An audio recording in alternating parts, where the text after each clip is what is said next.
ছ্যাঁকা খাওয়ার পর সবচেয়ে কষ্টের জিনিসটা যেন কি, মানুষটা চলে যায়, কিন্তু তার রেখে যাওয়া স্মৃতিগুলো কোথাও যায় না। ওগুলো চুপচাপ থেকে যায়, হঠাৎ গান হয়ে, হঠাৎ কোনো জায়গা হয়ে, হঠাৎ গভীর রাতে বুকের ভেতর ভার হয়ে। একটা সময় ছিল যখন তোমার নামটাই ছিল আমার সবচেয়ে নিরাপদ জায়গা। কাউকে ভয় লাগলে যেমন ঘরে ফিরতে ইচ্ছে করে, ঠিক তেমনি ক্লান্ত হলে আমি তোমার কথায় ফিরে যেতাম। আজও ক্লান্ত হই, কিন্তু আর ফেরার মতো কোনো মানুষ নেই। আমি চাইনি তুমি নিখুঁত হও, আমি শুধু চেয়েছিলাম তুমি সৎ হও।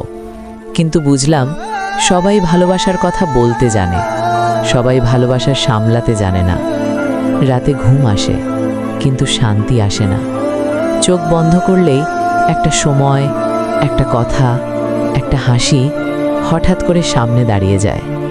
নিজেকে বোঝাই সব শেষ, কিন্তু মনটা এখনো মানতে চায় না। সবচেয়ে কষ্টের ব্যাপারটা এই না যে তুমি চলে গেছো, সবচেয়ে কষ্টের ব্যাপারটা হলো আমি তোমার থাকার জায়গাটা আজও খালি রেখে দিয়েছি। আমি চাইনি তুমি থাকো, আমি চেয়েছিলাম তুমি বোঝো। কিন্তু সবাই বোঝার জন্য আসে না, কেউ কেউ আসে শুধু ভেঙে দিয়ে চলে যাওয়ার জন্য। আজ আমি কারো কাছে অভিযোগ করি না, কারণ যার বোঝার ছিল সে আগেই চলে গেছে। আমি শুধু চুপচাপ নিজেকে গুছিয়ে নিচ্ছি, ভাঙা অংশগুলো জোড়া লাগাচ্ছি। হয়তো একদিন এই স্মৃতিগুলো আর ব্যথা দেবে না, হয়তো একদিন তোমার নামটা শুনেও আমি নির্বিকার থাকব, কিন্তু আজ না। আজ আমি এখনো শিখছি কিভাবে কাউকে ভালোবেসে নিজেকে হারাতে নেই।